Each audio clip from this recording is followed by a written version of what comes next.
Thank you for listening to the Golden Hour Drip podcast with me, Logan Lee Miller. Enjoy the show. Welcome back to the Golden Hour Drip podcast. I'm your host, Logan Lee Miller.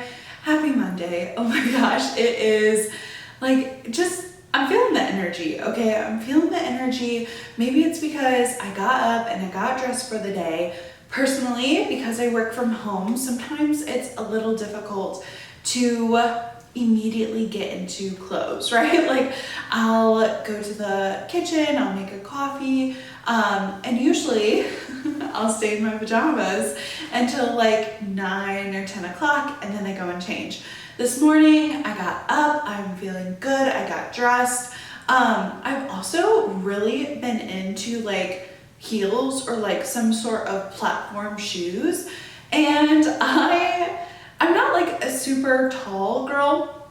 I'm 5'7" 3/4, and I have always felt tall, like as a taller girl, in comparison to like my two sisters are like quite a bit shorter. They're like 5'4" and 5'5", so they're a little shorter. I always felt like extra tall around them, and I personally love platform shoes. I love the beauty of it. My feet are also 9, and then if I'm like running or wearing a tennis shoe, like 9.5 to 10. Like I like to not squish my foot that much. I'm also worried about like my toe box and going to yoga and making sure that like my toes are gripping the mat and all of those things, right? Like I want to be able to stand for the rest of my life, and your feet have such a big impact on your spine and how you move and all of those things. So I'm always worried about that. But so my feet aren't like a size 6 or a size 7. And I always have felt like a little self-conscious about being a little taller, or, you know, having bigger feet and my shoes just looking like absolute boats. And as I've gotten older, I realized that it quite literally does not matter. Like I didn't pick the size of my feet. I didn't pick how tall I was gonna be. Although if I did have a choice, I would want to be a little taller. But I have been really leaning into like cute summer shoes.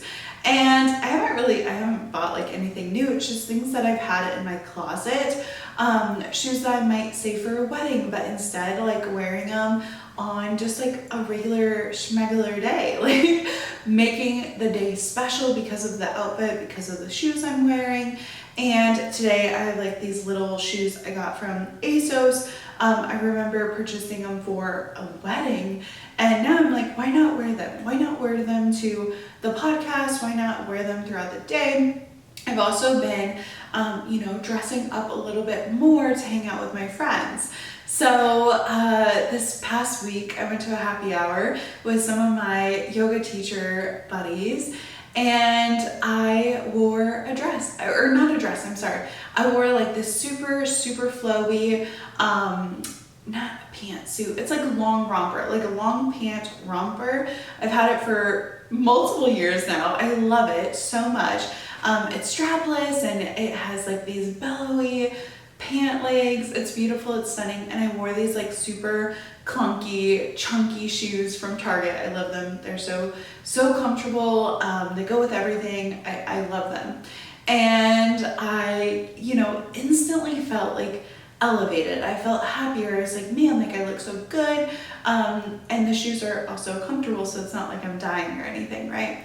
And I remember last fall, or I guess it was like midsummer, wearing these like super chunky black shoes that like strapped up, and like they make me a bit taller, right? And I'm just like thinking about my personal growth and how as a kid, like if someone would have made a comment, oh, you're super tall today, even though there's many people taller than me in my community, like there wasn't like all that many tall girls. And this past, it was like 2 weekends ago, a family member, it's like extended family member, right? And they're like, wow, like, look at you with those big shoes or something like of that extent to like, and sometimes especially extended family, they don't know what to like talk to you about, and that's fine. But I just was like, yep, that's me. Like I want big shoes. Like I want to, and she had made a comment, oh, like, are you trying to be taller or something like that? And I know she probably didn't mean it in like this negative way, but I was like, shoot, like if I was younger or if I didn't have the confidence in myself that like, and even now I am confident in myself and I do love my body and how tall I am and how big my feet are and all of those things. And like her comment still has stuck with me, you know, like where she was like, oh, you're awfully tall. Now, am I going to lose sleep over? Absolutely not. But I'm like, man, I am so proud of myself on where I've come with like my body and my feet and my shoes and things, and how someone might think, oh gosh, like I can't wear those because of X, Y, Z. Like I used to do that. I used to say that. And now I'm like, I want to wear the shoes because it makes me feel taller. It makes me feel elevated. And they're cute summer shoes. Like I want to have cute feet. I painted my toes. Like, I don't know. It's just like one of those things where I'm noticing a trend where I'm wearing, you know, my cute shoes, and maybe it's because it is summer and I can wear cute shoes and I'm not having to like put socks on and put like thick shoes because it's freaking chilly out.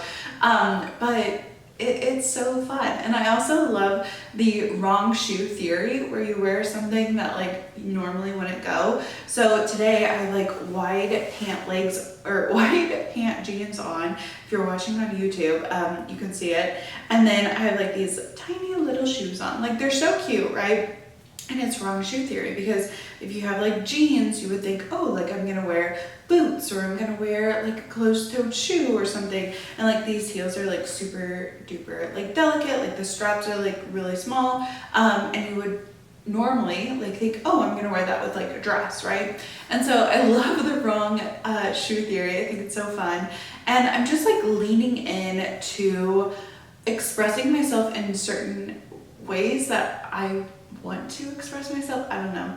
And I know it's so like surface level of shoes, but it also to me like it's showing more depth of my confidence and my personality and how far I've come and how proud I am of myself. So maybe that's why I'm feeling so good and extra ready today, because I got dressed and I'm feeling good and it's summer. And of course, like we have had rain for the last like 2 weeks, and you can't be cute, you can't go outside. Like I crave the sun, I love the sun, and I haven't been able to be outside, and that's been really sad. But the sun is shining, it's beautiful out, I'm feeling all the feels, and I know it's still spring, but I am ready for summer and ready for all of the things. Let's get into my peak and pit of the week. So peak of the week. It finally has arrived. My apple tree. I have been waiting for so long for my apple tree. I ordered this back in like the end of February, beginning of March.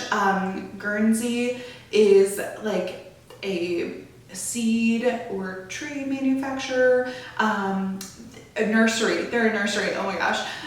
They sent me a little, pamphlet, or not pamphlet, oh my gosh, a little magazine. Okay, they sent me a magazine, and they had like, if you order before like a certain time, you could get like $100 off. It was like tiered. It was like if you spend $25, 25% off. If you spend $50, or I forget what the percentage is for actually, but I want to say it's like 25, 50, and then with spending $100, I'm butchering it. Basically, I got $100 off for my order, and I decided that I was gonna order a tree.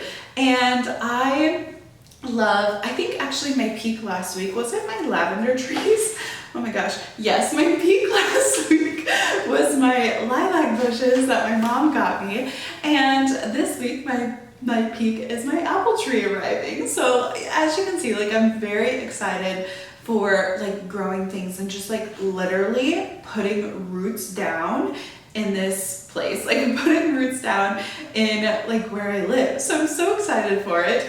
But she did arrive. I don't have a name for her yet, but I can just envision my great grandchildren picking apples from this tree, and it makes me so very excited just to have something where it's like my great-great-grandmother planted this tree, right? And I, like, maybe I'm romanticizing this because my dad has a couple trees that he's like, oh, I remember I was helping our neighbor when I was a kid, do farm work, and he's like, leave those sprouts, we're gonna, grow some trees there. And now every time he passes it, he's like, literally those trees, I remember our neighbor saying, leave those trees, right? And so it's kind of like leaving your mark on the world a little bit, but I also just think I want an apple tree. I love to can applesauce and apple juice and apple butter. Like, I love apples, and I always have to like borrow from my neighbor Jenny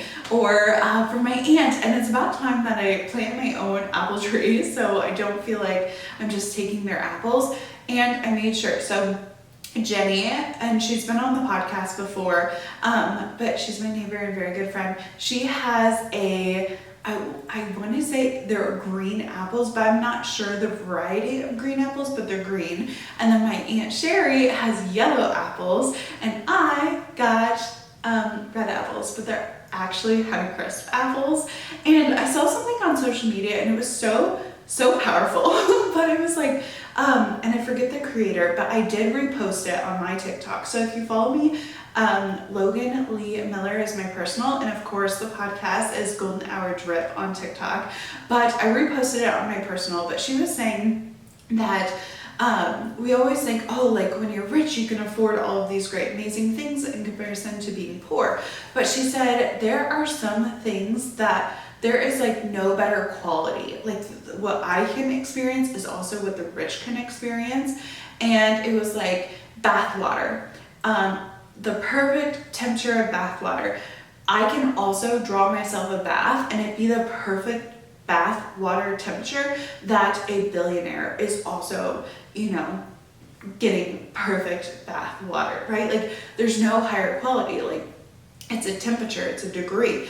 And the other one was Honeycrisp apples. She's like, there is no better quality than a Honeycrisp apple, right? Like it is, in my opinion, also the best apple. And it's because of when they were producing and crossbreeding this apple, its water molecules are bigger so it can hold more sugar. I learned that in agriculture in my college days, but that's why it's so much sweeter, because they crossbred for the molecules to hold more sugar water, which is amazing. And that's why they're like so much crisper and so much sweeter.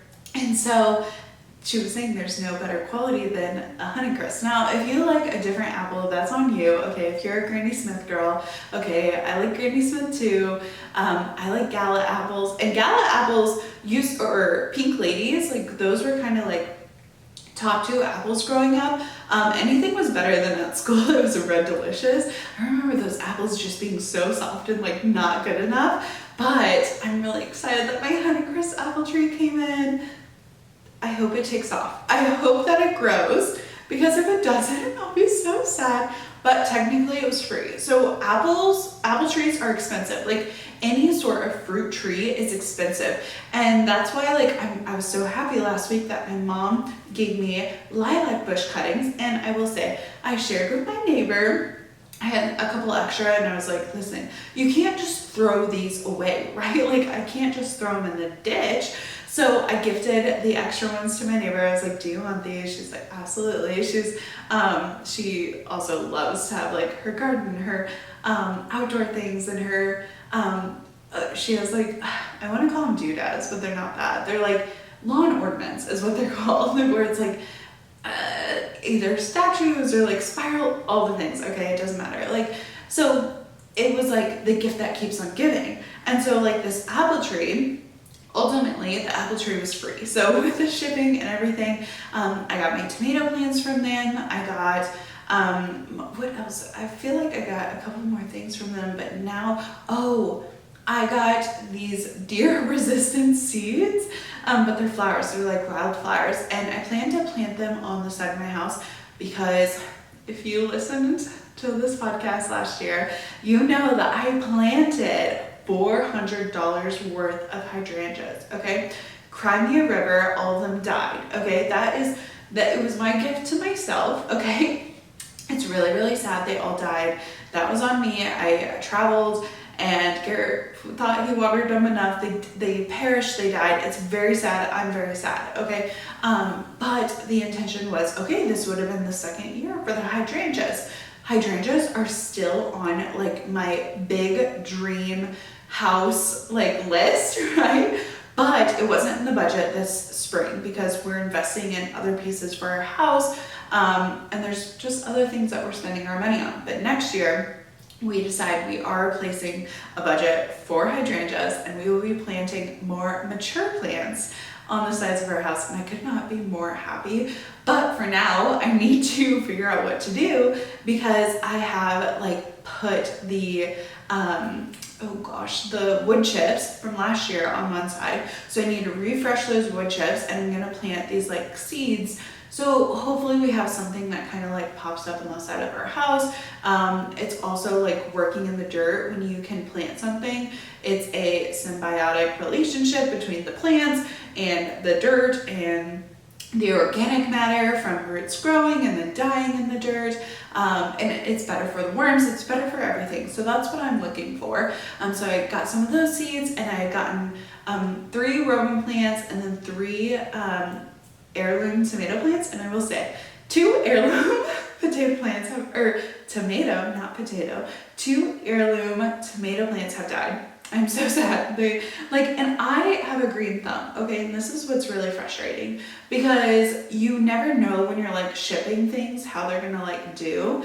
I immediately put them in the ground, 2 shriveled up. We got plenty of rain. There was no reason, but like, they weren't like coming out of the package. They were a bit damaged, and I was like, they might not grow, and that's okay. But you know, they didn't survive. So I only have 1 heirloom tomato, but when it gets a little bigger, I will just like snip off the top and then, you know, grow other plants from the one plant. So it's fine. But if you didn't know that, tomatoes, you are able to like snip off the tops and create more tomato plants. They will grow roots anywhere on their like spine, their stalk. So that's just a tip. If you buy 1 tomato plant, you can actually have multiple tomato plants. So that's what I'll do. But ultimately, I had spent it was like $200, and I got $100 off. So I only ended up paying $100, and I got my apple tree for free, essentially. So I'm excited to plant her, excited to grow her. I won't get apples like anytime soon.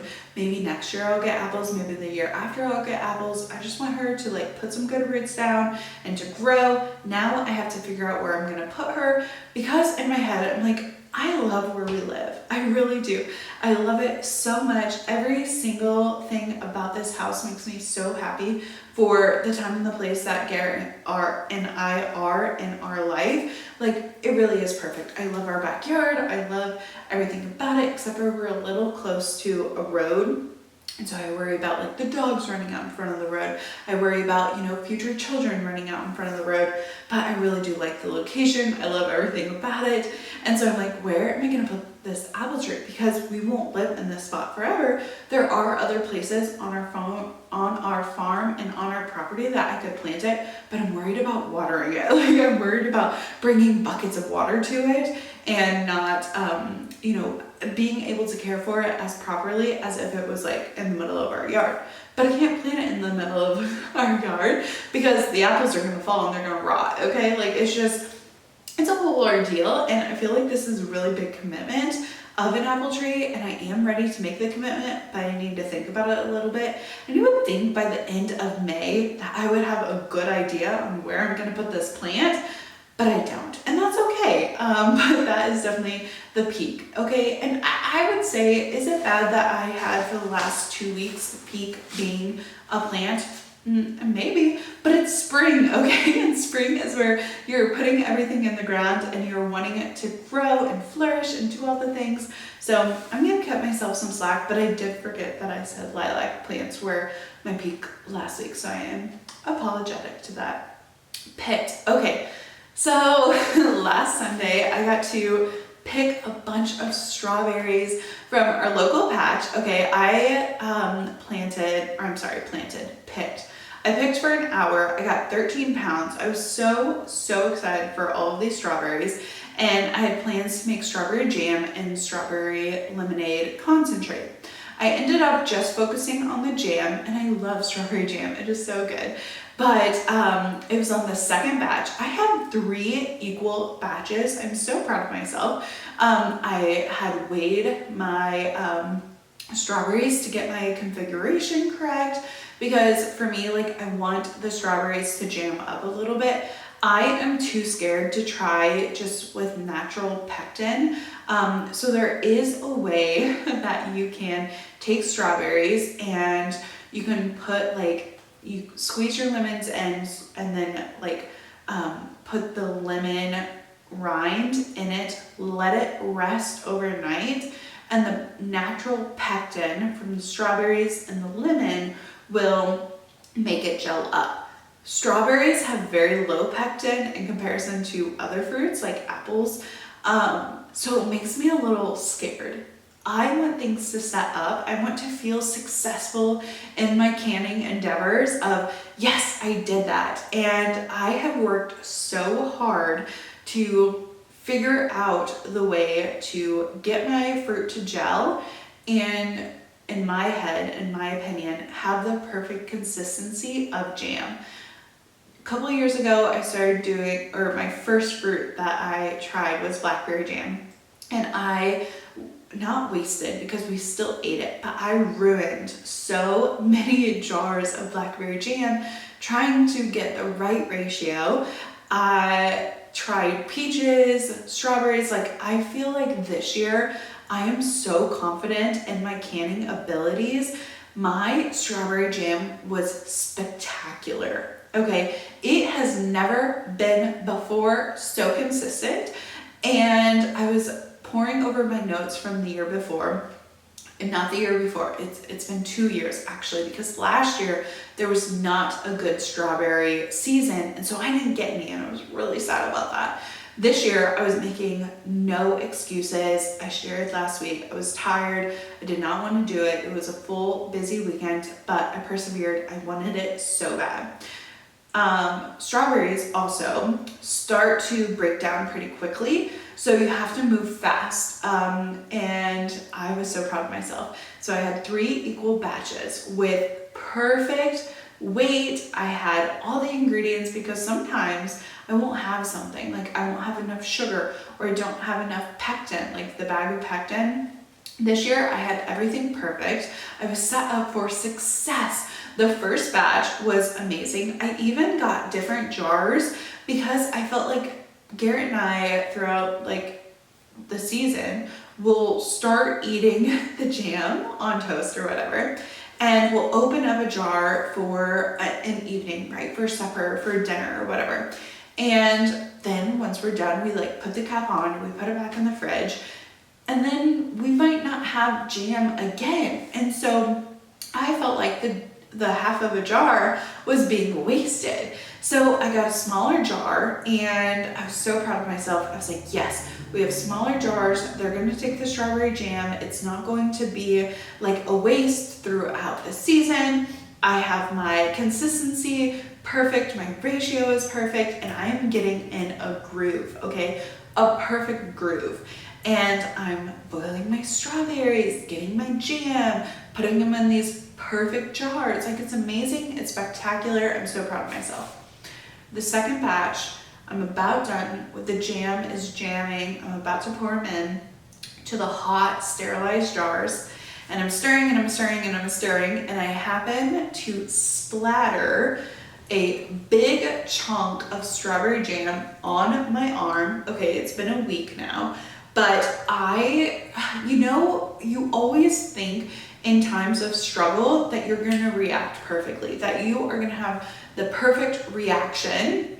I'm gonna like contribute to, like, when you catch on fire, you stop, drop, and roll, right? Like, that's what we were taught as kids, taught in school. If you catch on fire, stop, drop, and roll. Don't run around. Don't that's gonna, get the flames higher. You're supposed to stop, drop, and roll. Okay.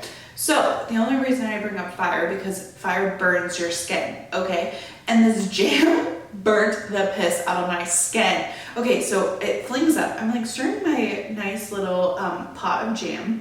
And as I'm stirring, I must have got like a little too crazy. I was trying to make sure that, actually I had a whisk, and I was trying to like whisk up the strawberries, because personally, I don't like to blend the strawberries. I don't want them to be like uniform in that aspect.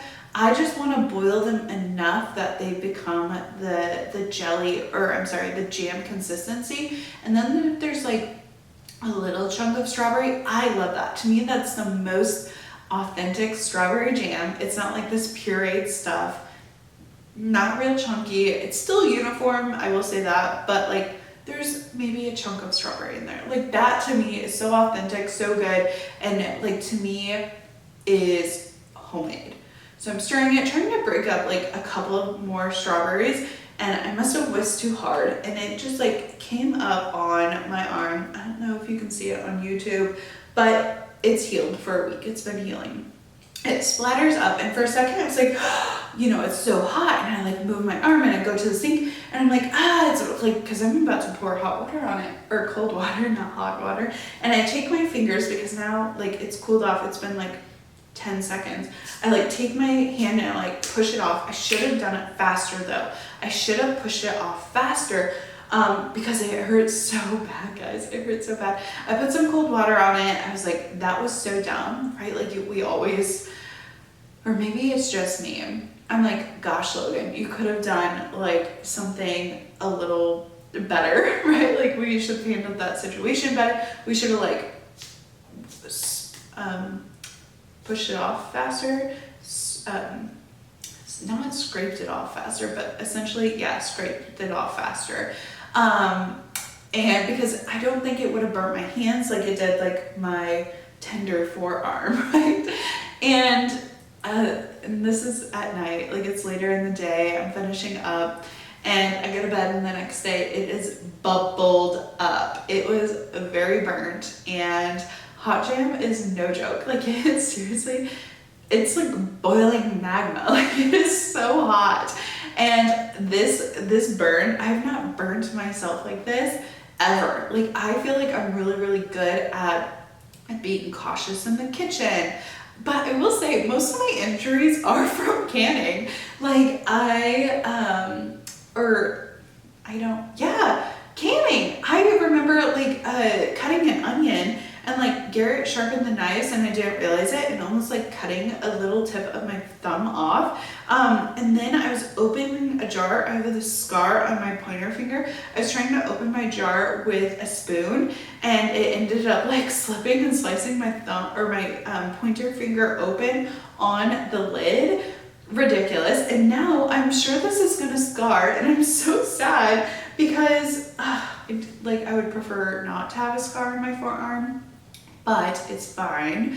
But it burns so like bad, and I haven't touched it. Like this podcast episode I've been like rubbing it and being stupid, but I will say like I let it be. I was like, please don't have a big scar, please don't have an ugly scar. Like I know like scars are memories, thank you Tow Mater from Cars, but for me, I'm like, oh gosh, like to me it's just like a reminder of it. I was a little careless, like stirring this pot, and now I have like it's actually quite long, like it's long, but it bubbled up, and I had gotten this little chapstick in a goodie bag, and it's like beeswax, and it's not bone marrow, oh my gosh, tallow. It's tallow and beeswax. And while I was driving, I like put it on my lips, and I was like, you know what? The bubbles had popped by this point.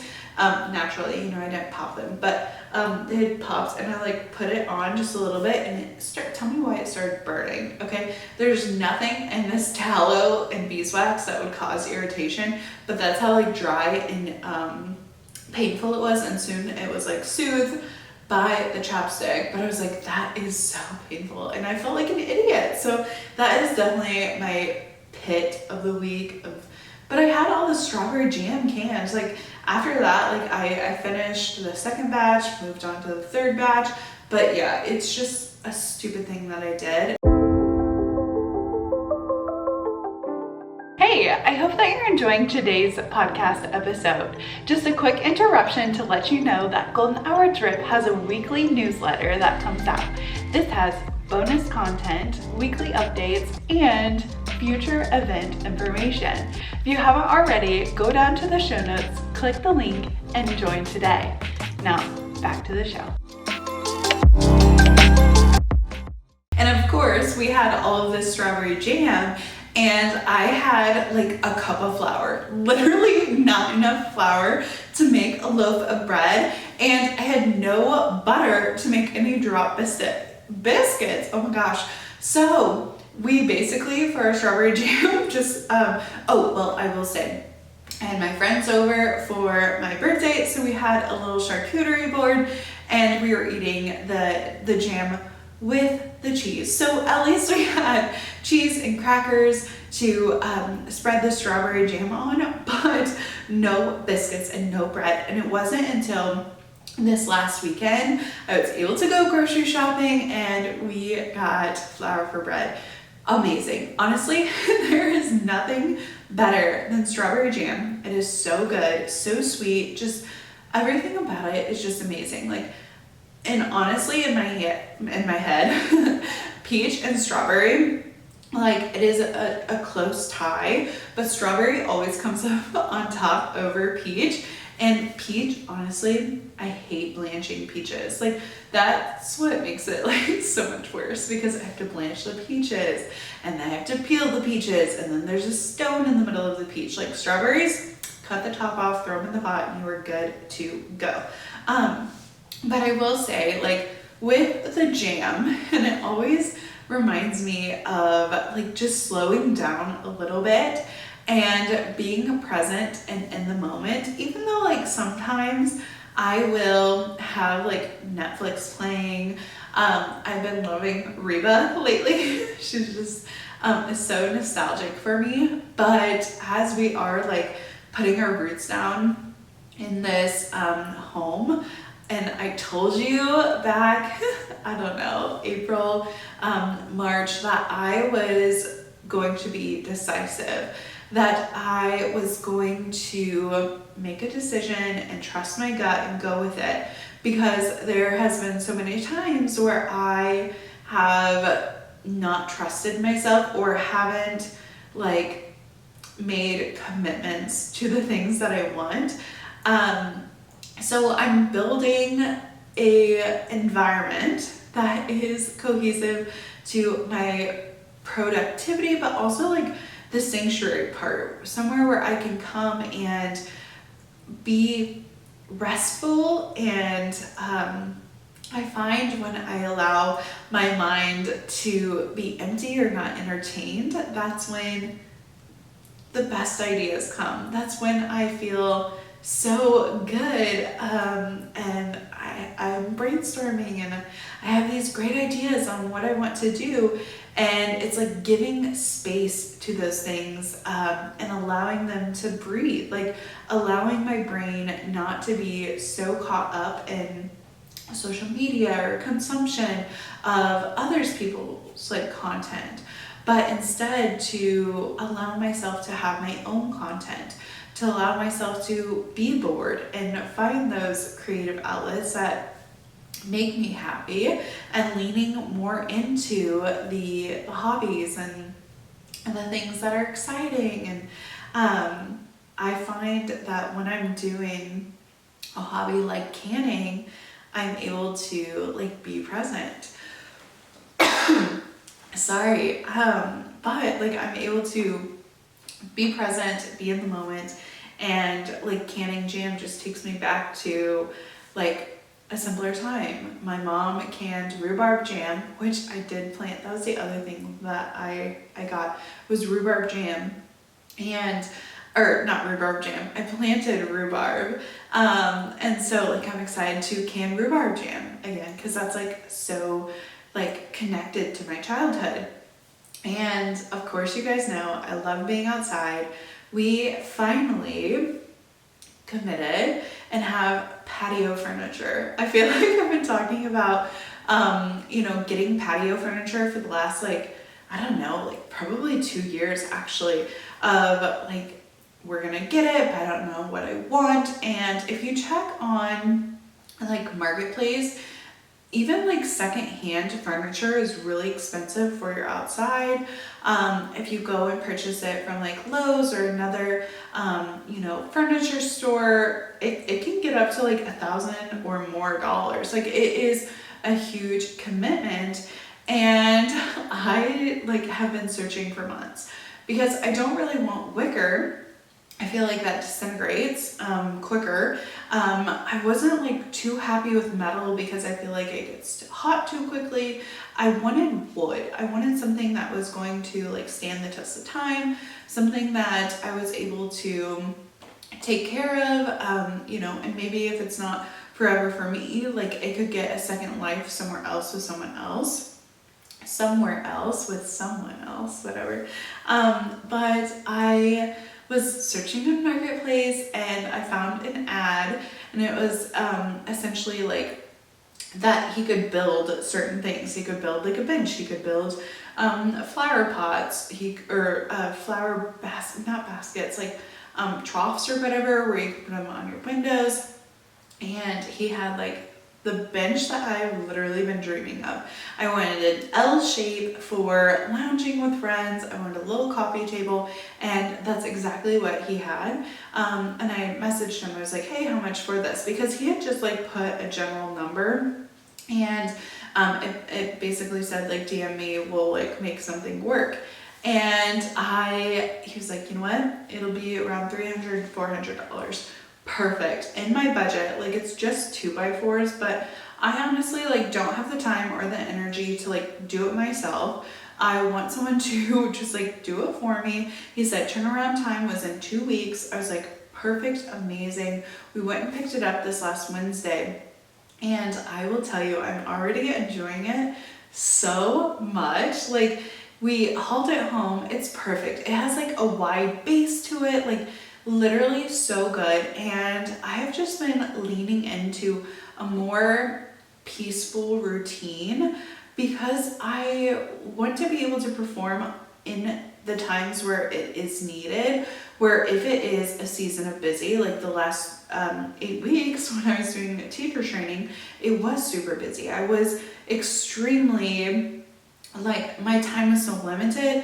I was running around, I was extremely busy. And now I know this is the time of rest. I don't have that large of a commitment, but I also know that this time won't last forever, and I will head into a busier season. I will head into something that is more time commitment, right? It takes more of my time, it takes more of my energy. And so in the pockets of weeks or days or even a couple hours to myself where I'm able to just be so present and be where I'm at is important to me. And I love to make my coffee in the morning.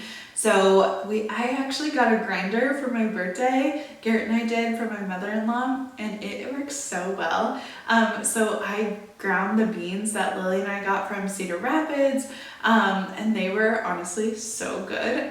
I am obsessed now with coffee and making espresso and having that warm cup. And since the mornings are so nice, being able to go out and sit on our patio furniture is honestly a dream. It's a dream. It's something so simple, right? Just being able to sit out on patio furniture, right? Your dreams and aspirations do not have to be big. They do not have to be crazy. And honestly, I encourage little goals and dreams that you can achieve easily, that you can say, hey, I can achieve this in a month or a year, or shorter, 3 months or 2 months or a month or a week or whatever. I think when we give ourselves achievable dreams, it makes it easier to get those bigger and bolder dreams because we're working ourselves up. So my dream is to be able to enjoy a cup of coffee outside and to sit on my patio furniture and look at nature and look at the birds, look at the bees, look at my butterflies. I saw my first big butterfly today. It was a blue and black butterfly. beautiful, stunning, amazing. And I don't even have like any flowers yet. Like I'm growing my zinnias, they're coming up and they're not quite here yet. My dragon, snapdragons my gutters were full and they got completely just like downfall of all the rain and gutter water. And so I'm just like, dang, like I don't even have any flowers yet, but I saw my first butterfly. So that's like a dream, that's an aspiration that I want so bad, to be able to have like this indoor outdoor living. Back to the hydrangeas, like I want to do yoga in front of my big hydrangeas in the yard. Like I love being outside. It's so grounding to me. I love to be able to walk out to my garden. I love to be able to sit outside, listen to the birds, listen to the squirrels. Like it is so fun. And I definitely romanticize my mornings like that. And your goals, you're not going to be able to achieve like quick all the time. Sometimes it does take months or years, and I feel like I'm in the mindset now where I'm ready to, all of the prep work, everything that I've done is finally coming to fruition. And I picked up pillows that I really liked for our couch, and we picked up a Facebook Marketplace. That is the only reason I will log into Facebook. I don't have Facebook on my phone. I have to log into a computer, but I will scroll Facebook Marketplace and I always find great deals. Our dining room table is from Facebook Marketplace. It has this really cute cane backing. I ordered some fabric and I'm gonna reupholster them. We have had bar stool height stools, I guess is what but like they're bar stool height, so they're quite tall, taller than our island. And so I got those actually secondhand for $10 for the both of them. And we've had those for the past 2 years. They're too tall and they're uncomfortable, but in a pinch, like you can sit on them.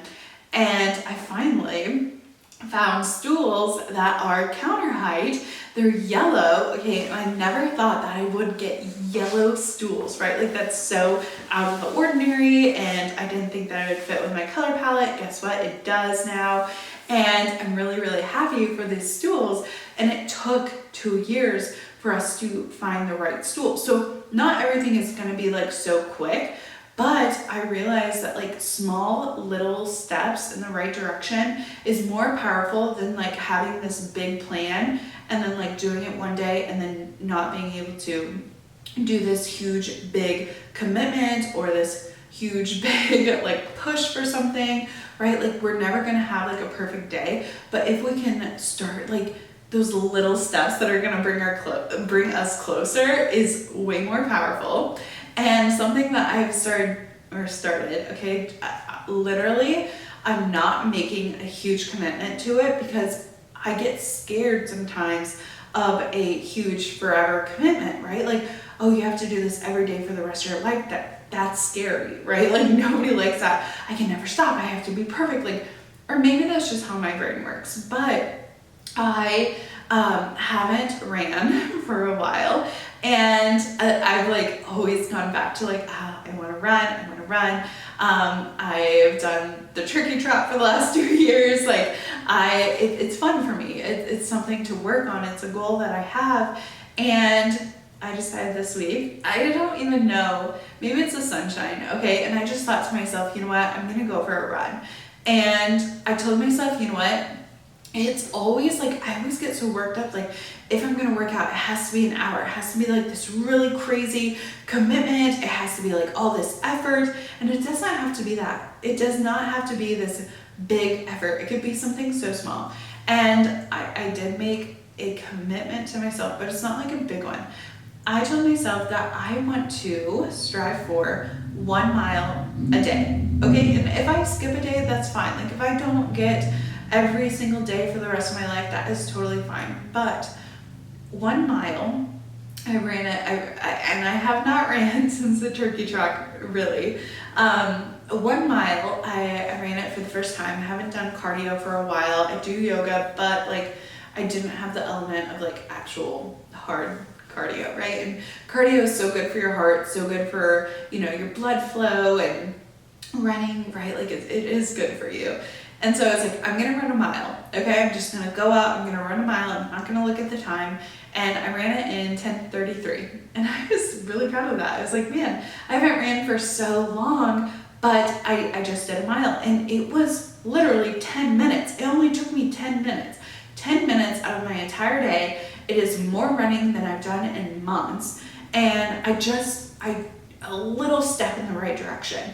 The next day, I was like, you know what? I'm gonna run again. I'm gonna go out, I'm gonna run. And I did shave a minute off my time.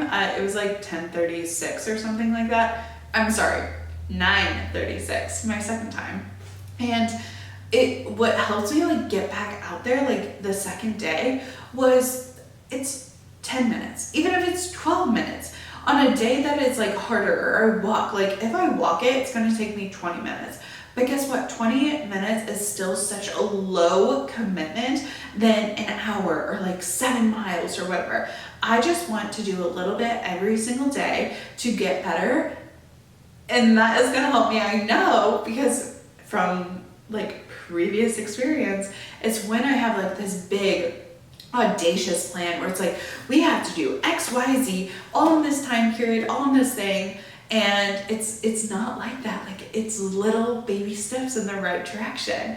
So I made that small commitment. I would like to go the distance of 1 mile. Like 10,000 steps is always gonna be like in my headspace. I wanna try 10,000 steps. But right now in this moment, 10,000 steps seems so crazy and so hard. But if I do like 1 mile in the mornings for a month, maybe I can do a mile in the morning and a mile at night. Like small little steps in the right directions is going to be so much more powerful than, oh my gosh, like I need to go run 5 miles every single day. Like, no, it doesn't have to be that crazy. It can be small commitments, because then you're not scared off. Then you're not afraid. Now you're not scared.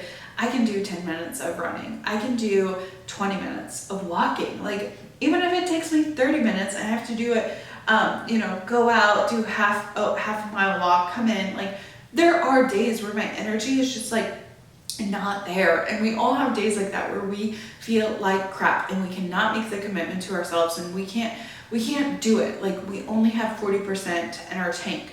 But if we can give all 40%, then like that's better than giving nothing. And so I'm just striving to do a little bit more, or at least stay consistent with a little bit every single day.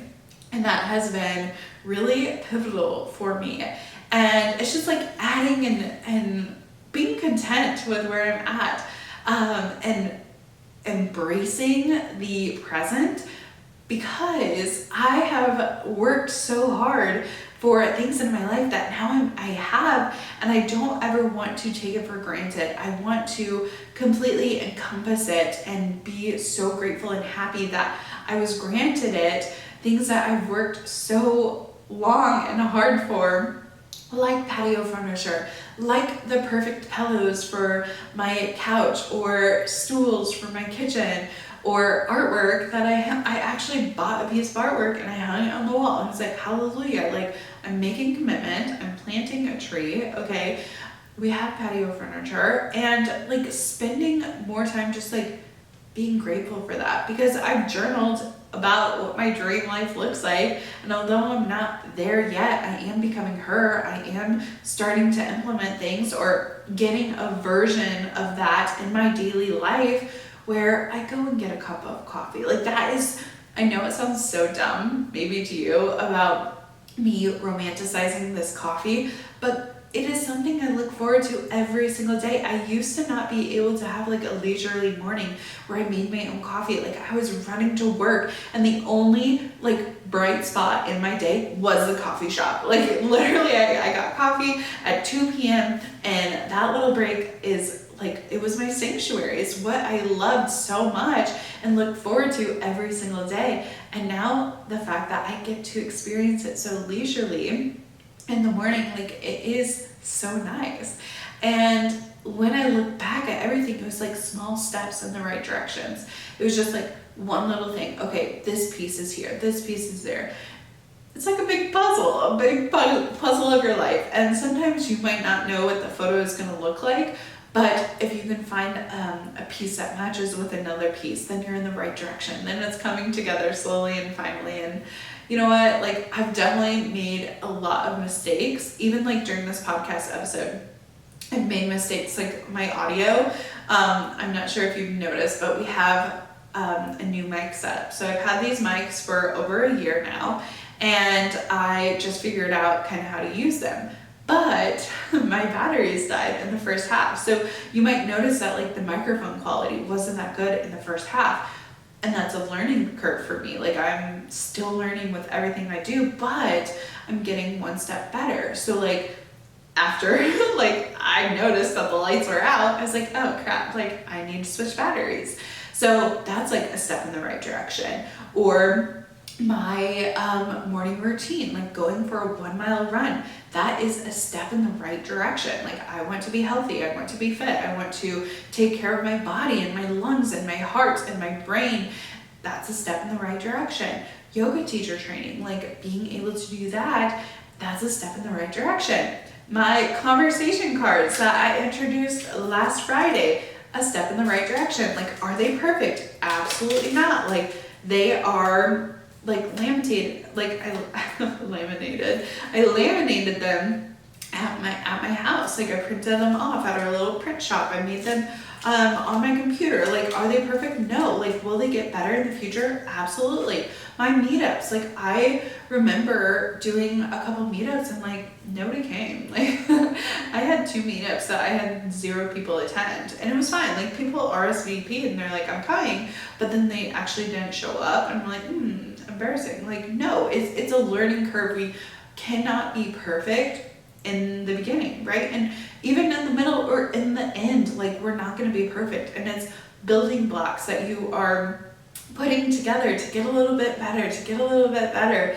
And I honestly, like, I'm happy with where I'm at and how I'm spending my time, honestly. Like, I am prioritizing me time and prioritizing plans with my gals. I'm creating environments that I feel welcomed in, and that I feel like our community is growing, and I'm able to connect with people on a deeper level than just the surface. And it's so nice to be able to see the progress that you're making, because sometimes like you don't realize that you're inching closer and closer to your goal until maybe near the end. And I'm starting to see like the progress I'm making, and it makes me happy, and it makes me more energized to like keep going, even when I do make a mistake, even when things don't turn out exactly how I planned, like all my hydrangeas dying, burning up, right? Like, I look back at some of the, not look back, like I guess just the content that I do consume. Let's take Reba, okay? I said I was watching Reba. Like, she is, I don't even know how old Reba is when she is creating the show. She's a singer as well. And Reba, honestly, like, I don't know how old she is now, but Reba has had like a long career. And if I think about her and the things that she's been doing, oh my gosh, she started at, this point in her life. And then now she's like 35. I want to say like she was middle like of her age, and Reba, like, she is an adult. She is very like convincing that she could have an 18-year-old daughter, right? And so if her daughter's 18, I'm going to say she's in her 30s or 40s, right? And seeing women have long careers in the media is so powerful. I think like I guess I always check age, like ages, maybe I put too much emphasis on it, and because I just turned 26, I will like put someone's age in my phone. I'm like, how old is so-and-so? Like, how old are they?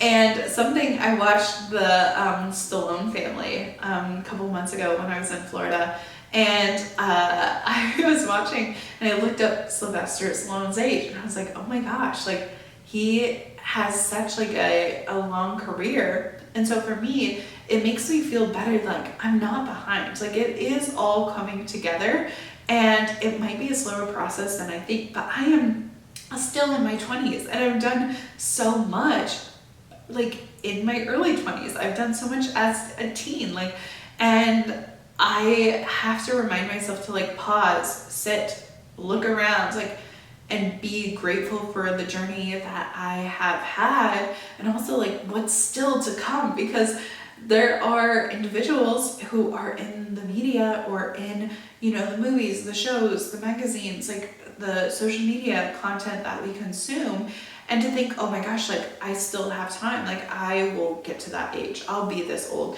and I'll look back on when I was 26 and I'll be thinking to myself like, oh my gosh, I'm so glad that you tried to plant hydrangeas a million times, because now we have a huge hydrangea garden, or your apple tree is now like big. And I just like, it's crazy how much emphasis we put on being young. And I talked about this last week as well. But we romanticize our age, and it's like, do we like that just because it's further away from like being old, or like was that time actually amazing? Usually not. Like when I was 16, I definitely am not as confident as I am 10 years later at 26. Or the mindset that I have, or the people I talk to, the people I surround myself with, right? What my interests, what I like, what I value, like they're all ever changing. And that's why I like journaling so much, and like even this podcast, like being able to have like a verbal journal of what I went through. And when I was like mentioning my peak of the week, going back to like, oh, what was last week, right? Like having something where we're able to pinpoint, okay, this is what I thought in this moment, this is what I think in this moment. I didn't have this when I was 10, now I have it at 20, now I have it at 26. Like for me, it's like, oh, there's our growth. Oh, like all the effort and work that we're putting in is paying off. And it just takes like a little bit of time, a little bit of effort, every once in a while, every little bit. And then it's only when you look back and you think, wow, we've come so far. I am so proud. And that has just been really powerful for me. So before we end the episode, thank you so much for getting this far. We're not done yet.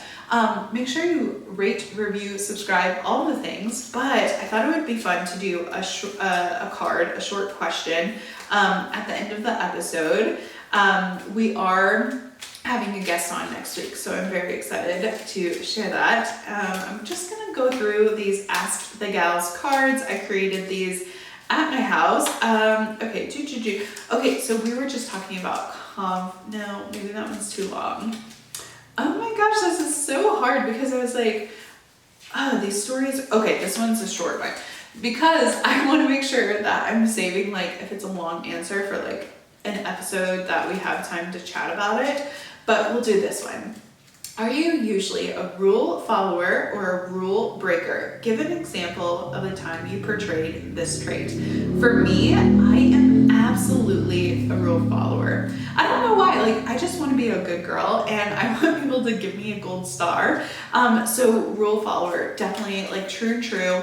For me, it's usually like jaywalking. Like I hate jaywalking. I always try to like press the button and wait for like the light to change. And so that was probably the last time where I was like, I am a rule follower. I am gonna wait for the light to change. I'm gonna go through, I'm gonna be so good. Rule breaker though, like I definitely, like I don't break the rules. Like I am very conscientious. But yeah, for sure, that's what I would say I am. Comment down below which one you are. Are you a rule follower or a rule breaker? And then give an example of the last time you portrayed this trait. I always think it's so interesting what people have to say when you ask them like a deeper question of, hey, like, you know, what's actually going on? What do you like? Give me a childhood memory or a core belief. Like, I just think that it is so fun to learn that about a person. So thank you so much for listening to today's podcast. You can find us on YouTube, on, you know, anywhere you listen to an audio podcast. And also, like, we are putting some things on TikTok and Instagram. This is, you know, it's a little bit better every single day. You're just trying to, you know, get one tier, done, another tier done, like, and of course we all have like goals and aspirations of what we want to do, but sometimes like you don't have the time that also like equivalents to, all right, where am I spending my time? What can I be doing right now? What is going to go to the back burner? What's not? And I feel like if you've ever read the book, oh gosh, now I can't, Atomic Habits. He talks about like first getting one goal together, and then you're able to like have that automate in your body. It's just like an automation that you do, like you wake up, you brush your teeth, right? Like that's automatic. And once you have a goal that becomes automatic, then you can add another one. And I feel like that's where I'm at right now. So thank you so much for listening to today's podcast. Be sure to rate, review, subscribe, all of the things, and I will see you in the next one. Bye.